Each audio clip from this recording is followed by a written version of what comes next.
Hello everyone, welcome to Global Innovative Classes where you get your future bright with full guidance. This is Amisha and आज हम करने वाले हैं polarity.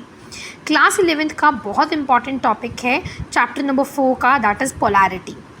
Polarity से क्या मतलब है, क्या फैक्टर्स हैं, क्या एप्लीकेशंस हैं और एक न्यूमेरिकल करेंगे. तो चलिए स्टार्ट करते हैं आज का lecture. Polarity. What is polarity? It is delocalization of electrocloud due to the difference between the electronegativity of the covalently bonded molecule. अंग्रेजी समझ में आई नहीं आई होगी. तो यहाँ पे क्या कहा गया है कि पोलैरिटी क्या होती है? डीलोकलाइजेशन इलेक्ट्रॉन क्लाउड का. इलेक्ट्रॉन क्लाउड क्या होते हैं? इलेक्ट्रॉन्स में जो एक चार्ज देते हैं उसे हम इलेक्ट्रॉन क्लाउड बोल देते हैं. किसके डिफरेंस के कारण? इलेक्ट्रोनेगेटिविटी कोवलेंट बॉन्ड के मॉलिक्यूल में जो बनती है उसके डिफरेंस के कारण. लाइक यहाँ पे आप देख सकते हो, हेयर यू कैन सी, ये जो H है यहाँ पे हम पूरा नेगेटिव चार्ज या पूरा पॉजिटिव चार्ज कहीं पे नहीं देते. हम क्या देते हैं? Partial positive partial negative charge. ठीक है, तो यहाँ पे ये पोलैरिटी को बताता है. कुछ कंपाउंड्स पोलर होते हैं, मॉलिक्यूल्स पोलर होते हैं, और कुछ मॉलिक्यूल्स नॉन पोलर होते हैं. जो पोलर होते हैं वहाँ पे क्या होता है, वो ऐसे होते हैं, उनका एरो इस तरह से शिफ्ट किया जाता है. इलेक्ट्रॉन बढ़े या कम नहीं हो रहे, सिर्फ पार्शियल सा ही होगा इसमें चेंज. यहाँ पे जो पोलर होते हैं ये उनकी बात होगी, पर जो नॉन पोलर होते हैं उसमें म्यू ज़ीरो होता है. म्यू की बात हम थोड़ी आगे करेंगे, आपको समझ में आएगा. यहाँ पे एरो जो है डबल बॉन्ड में ऐसे जा रहा है, एक इस तरफ यू कैन सी, एक इस तरफ एंड एक इस तरफ. तो ओ के दोनों ऑपोजिट में जा रहे हैं, तो यहाँ पे नॉन पोलर मॉलिक्यूल होगा. नाउ आप इजीली से आइडेंटिफाई कर सकते हो कि आपका कौन सा पोलर है, कौन सा नॉन पोलर. ठीक है, दोनों सेम आ रहे हैं तो इट्स नॉन पोलर, डिफरेंट आ रहा है तो पोलर. क्लियर हो गया. अब डाईपोलर मॉलिक्यूल क्या होते हैं, ध्यान से समझना, इंपॉर्टेंट टॉपिक है. डाईपोलर मॉलिक्यूल क्या होते हैं?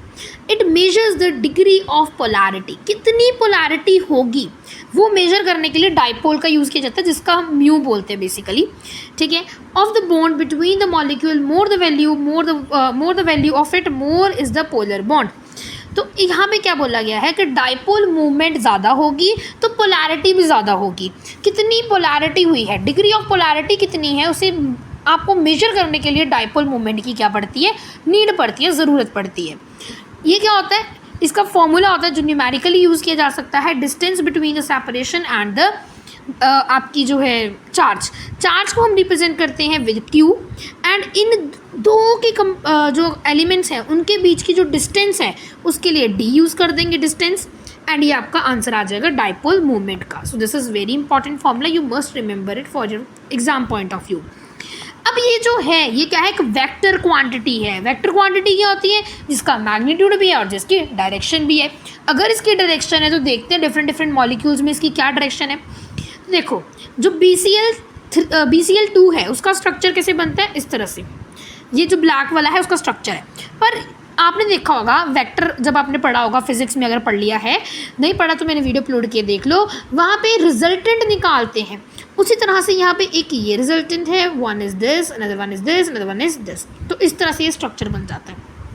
ठीक है, डायरेक्शन भी आ रही है क्योंकि वेक्टर क्वांटिटी डायरेक्शन भी दे रहा है ना, कि ये दोनों को मिला के ये बीच में आ गया, ये आ गया, ये आ गया. और थोड़ा क्लियर होगा इस वाले स्ट्रक्चर में. ये O यहाँ पे चला गया, ये O इलेक्ट्रोनेगेटिव था, यहाँ पे इसने इस तरफ डायरेक्शन दे दी. इन दोनों का रिजल्टेंट जो है वो कहाँ पे आ गया? ऊपर वाली साइड में आ गया, दिस वन. अब यहाँ पे देखोगे, यहाँ पे सेम, ये आपका CH3 है. अब यहाँ पे इसका रिजल्टेंट कहाँ आ गया? यहाँ पे आ गया. इसका रिजल्टेंट कहाँ पे आ गया? यहाँ पे आ गया. ठीक है, अब इसकी क्या एप्लीकेशंस है, क्या यूज़ है? It is use to distinguish. क्या distinguish? Polar and non polar compounds या मॉलिक्यूल्स. पोलर या नॉन पोलर मॉलिक्यूल्स को यूज़ करने के लिए डाइपोल मूवमेंट का यूज़ होता है. क्या कैसे कर सकते हैं? म्यू अगर ज़ीरो है तो then it is non polar, अगर म्यू ज़ीरो नहीं है तो इट इज़ पोलर. क्लियर है. अब बात है डिग्री ऑफ पोलैरिटी. कितनी पोलैरिटी होगी उसको भी मेजर किया जा सकता है. मैंने आपको बताया था जितनी ज़्यादा पोलैरिटी उतना ही ज़्यादा म्यू, मतलब जितना ज़्यादा म्यू उतनी ज़्यादा पोलैरिटी होगी. पहले बता दिया था ये 2 पॉइंट्स. अब आगे देखो, ये भी आपका न्यूमेरिकली यूज़ होता है. It is used for percentage of ionic character. Use to find percentage of ionic character. कितना परसेंटेज ऑफ आयनिक करेक्टर है किसी का, उसको फाइंड करने के लिए भी यूज़ होता है. इसका फॉर्मूला क्या है ये आपको गिवन होगा. ठीक है, कैलकुलेटेड डाइपोल मूवमेंट ये होगी given dipole movement upon calculated dipole movement multiply by 100. जैसे देखो 100% अगर आपको निकालना है कोवलेंट कोवलेंट आपको करेक्टर निकालना है, आयनिक करेक्टर निकल गया, कोवलेंट करेक्टर निकालने के लिए सिर्फ 100 से माइनस कर देना है, ठीक है, बिल्कुल इजी। अब ये क्या करता है, सिस और ट्रांस आइसोमर्स को डिस्टिंग्विश करने के लिए यूज़ होता है। व्हाट आर आइसोमर्स, जिनका स्ट्रक्चर डिफरेंट है पर फॉर्मूला सेम है, दोज आर आइसोमर्स। अब यहाँ पे देखोगे तो सिस और ट्रांस दोनों को डिस्टिंग्विश करने के काम आता है, याद रखना इतना। जैसे यहाँ पे देखो सिस कौन सा होता है, ट्रांस कौन सा होता है, देखिए ये आपका है सिस, ये आपका है ट्रांस। सिस में जो म्यू है वो 0 होता है, it means it is polar, and trans non polar होता है। सिस में ऊपर Cl आते हैं, नीचे H आता है, यहाँ पे ऑपोजिट डायरेक्शन में Cl आएगा, डायगनली ऑपोजिट, ठीक है। उसके बाद हमारे पास होता है सिस और ट्रांस, समझ में आ गया।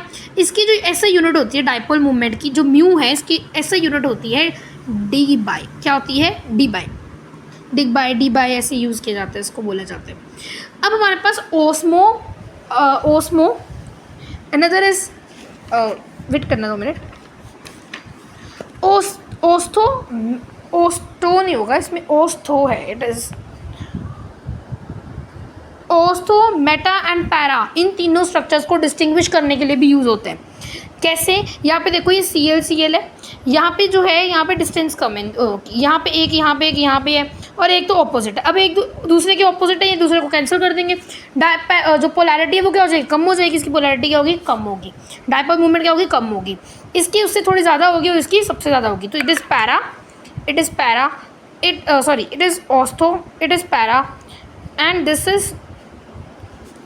इज़ मेटा, याद रखना। सॉरी मैंने ऑपोजिट लिख दिया, I think, no this was wrong.